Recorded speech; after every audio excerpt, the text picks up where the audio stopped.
So in the last video, you may have seen like me attaching this support using these pins, like thin nails. This is a technique again learned from Paul. That's because there is no like fourth side here. They tend to get it's difficult to have it 90 degrees.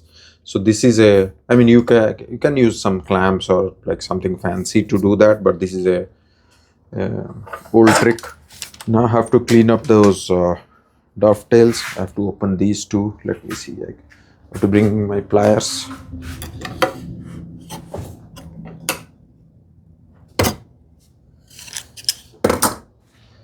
So we have to clean these dovetails so that they look good, but I have to also make sure that there are no nubs here. This is like as flat as I can get. Just use my smoothing plane.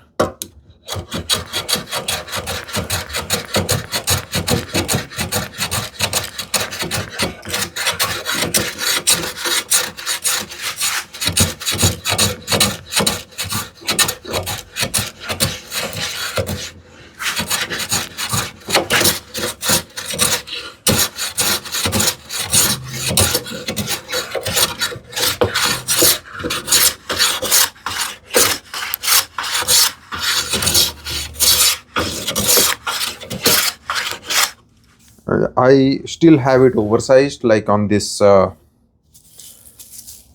this length, like how wide it is, because I thought that I will just cut it off later on.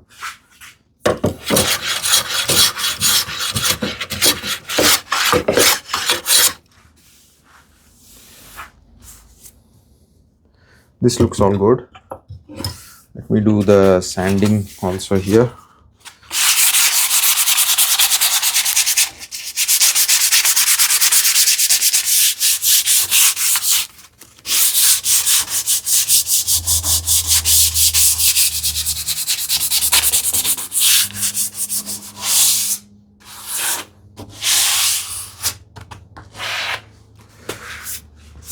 I will likely finish this with shellac, but we'll see. I may change my mind also. Like shellac is obviously like very good finish, very easy to apply, very natural, and I know for sure it looks good. I will be applying it, but like projects like tables and all, like high contact and high wear surface, like normally it's better to apply a different kind of a finish, but I think a TV unit it won't be a high wear surface, so it should be fine.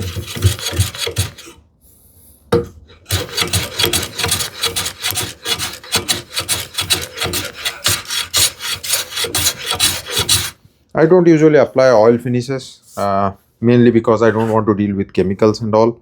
I want to avoid those as much as possible. So if I am going away from shellac, probably I will apply some water based finish, or I also have the Osmo, like single coat or 2 coats.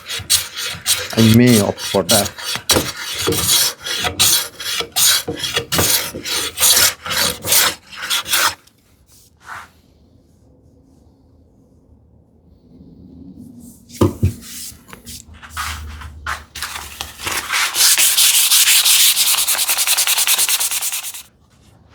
So these two sides of the dovetails, they are all clean. The front, there are no, like this is a, remember, if it is like if you remember, this is a half lap dovetail, so there is no dovetail to clean on the front, but I just want to clean this up in general, like plane this, because there have been some dents, pencil mark, something like that. I can take a decision which side I want on the top. I don't think it makes much difference.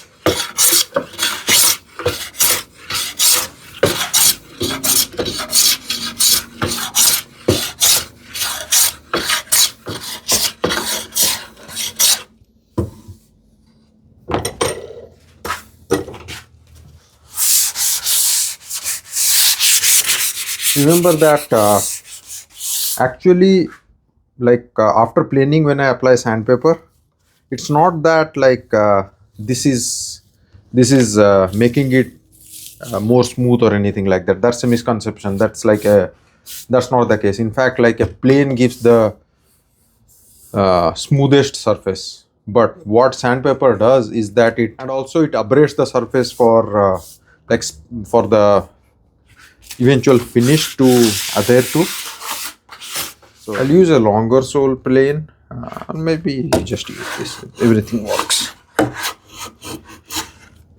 So I'm taking it straight, but if it is too high, this part, I could probably go this way, but it's pretty close. So if it hits this one, my plane hits, and I go this way, then it's going to break off. So I end this way.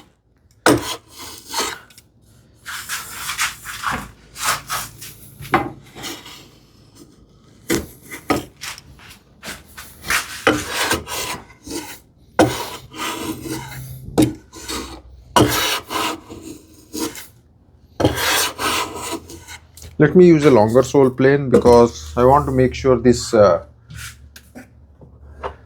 this overall surface is like I'll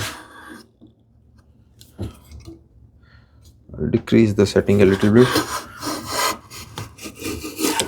Good idea to lubricate the sole, wax or oil. This works much better for me.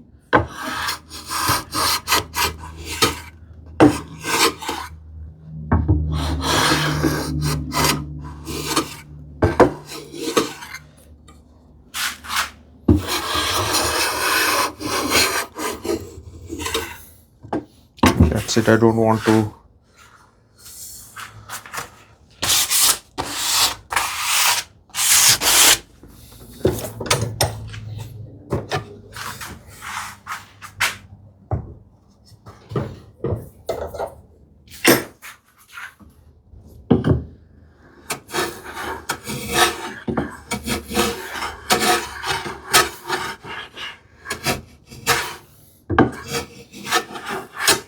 Oh no, I should not have done that. I was lucky. I went full way, like I kind of like lost my concentration, I guess.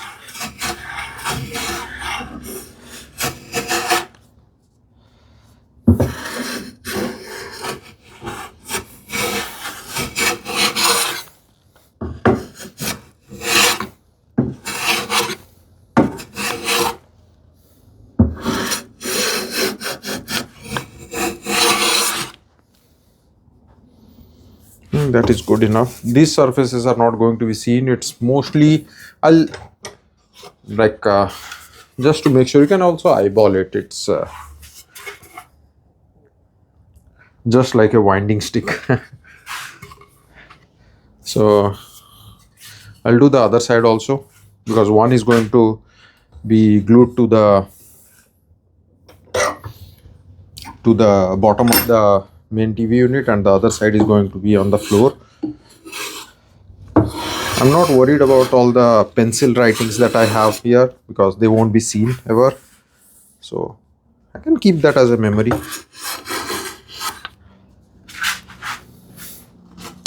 I don't mind that.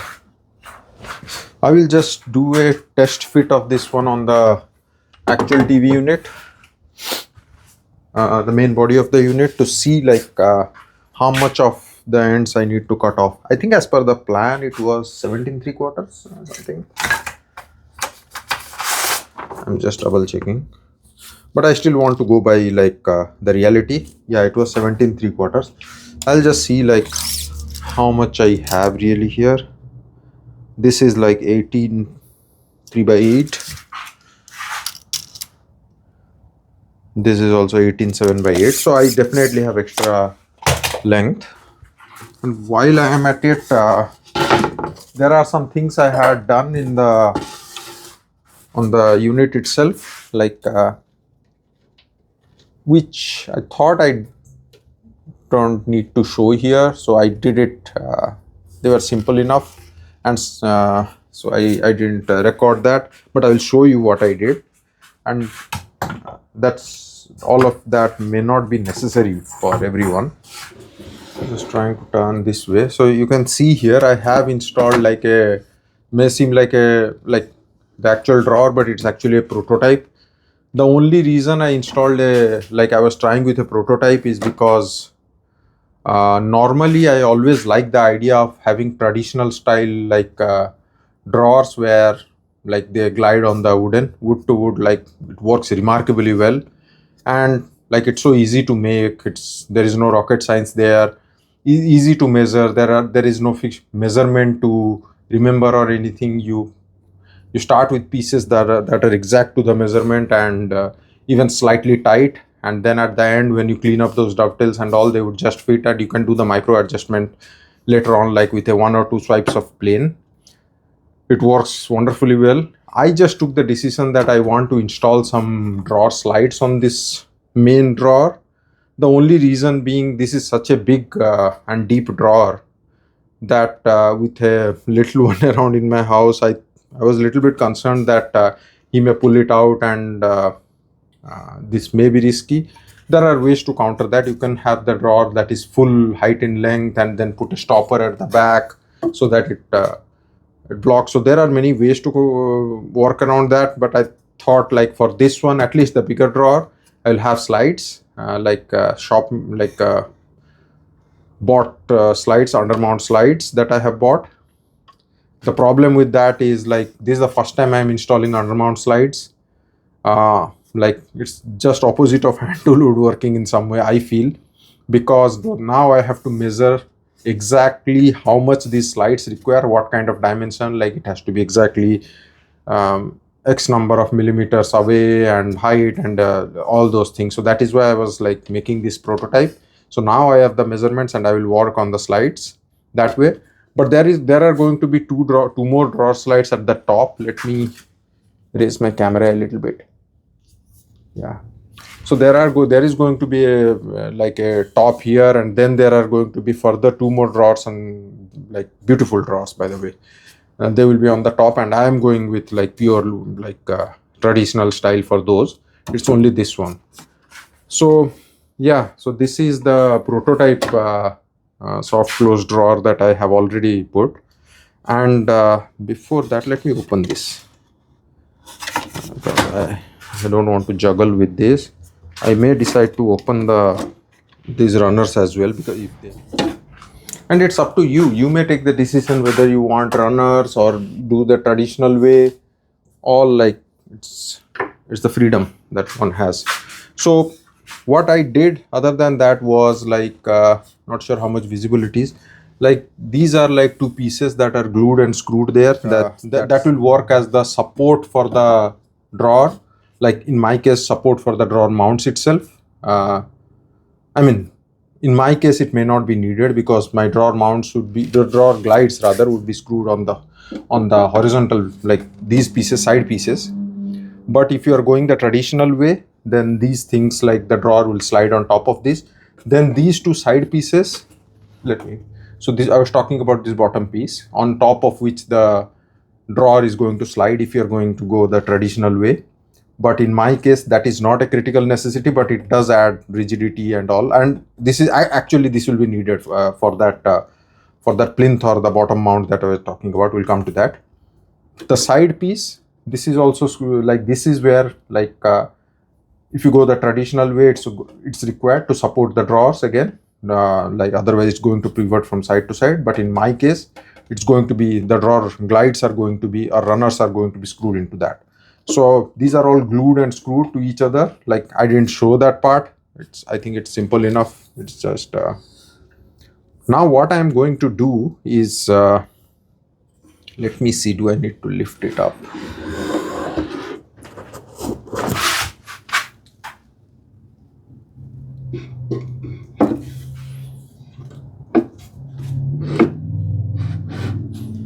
Eyeballing it to the center. Let me put one more mat as my knee pad. Now on the front, I don't want it to be flush. I know it's not visible. Probably I will show it at the end. It has to be like, I'll tell you what, this thing is not rocking at all. I'm really happy with like the accuracy there. Now, I think 17¾ it would be. So the place where I have kept it is coming to that.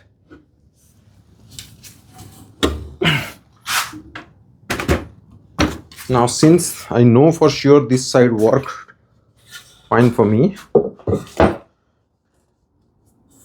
I am going to note this thing as top. Top. This is left. This is going to be right.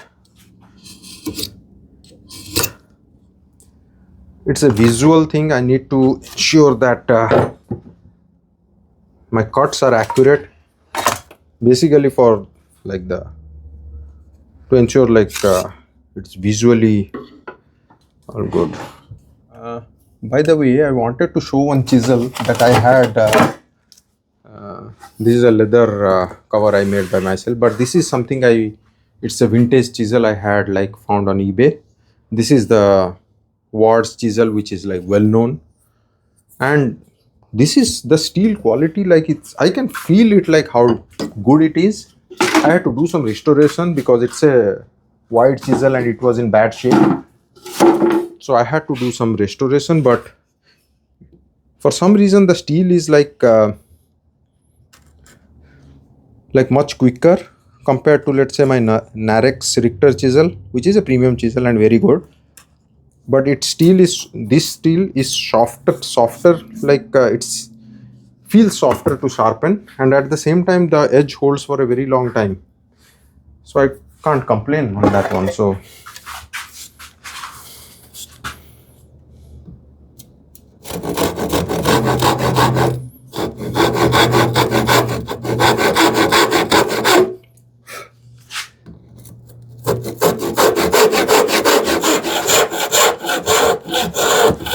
slowing down, feeling for it, because the last part, if I am too aggressive, then it may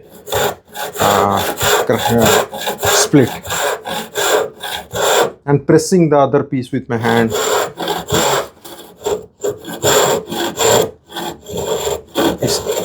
It's very close to breaking. See, very clean cut. Now the way we are going to fine tune or the shape this part is, let me first try to clamp this awkward piece.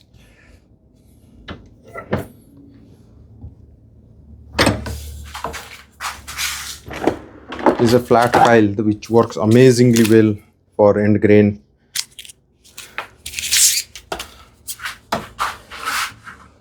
I'll try to mute the sound, like if there is too much.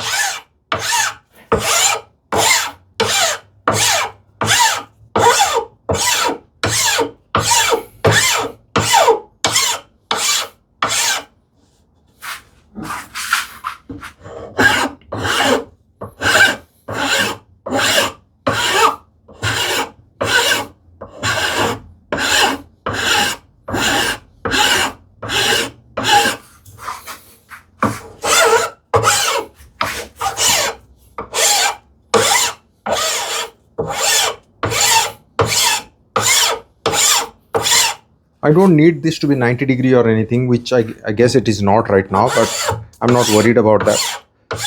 It should look pleasing to the eye. This is smooth.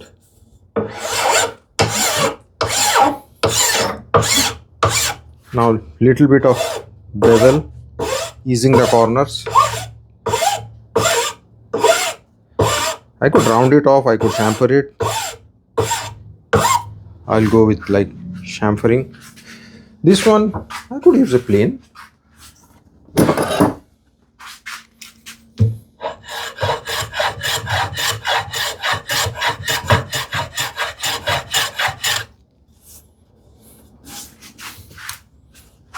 All hand tools and it's looking beautiful.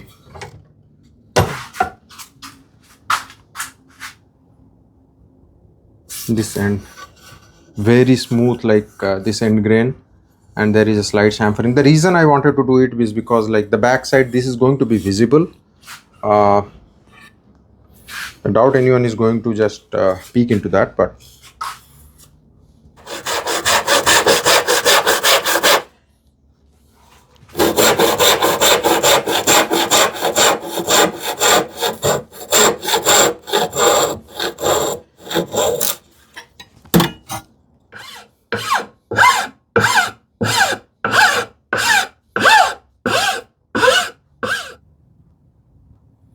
Now I have to put it back again, eyeball it, and see like where I need to drill the holes.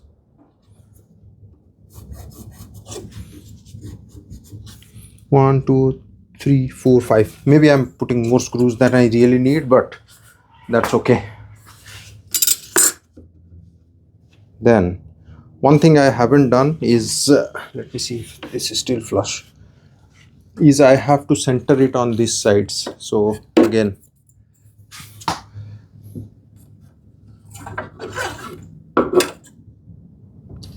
this is a 16th less than 1 3/4. I was not too off there. Let me see. Yeah, should be good. I will settle for that. Otherwise, I will be doing squats throughout the day. Now, same thing here. 3/16 plus 7/16, 10/16, 5/8. 5/8. So I'll put 3. So here, here, and here. Just strategically placing.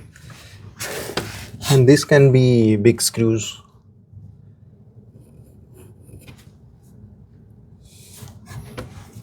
I have to make sure. Yeah, I have to just tweak the location slightly so that it's not interfering with the older screws that the horizontal screws I mean that I already have. So I have to pre-drill some holes, put it in. I think I don't need to necessarily show that. I may do it like later on by myself. Yeah, I'll glue and screw that, and so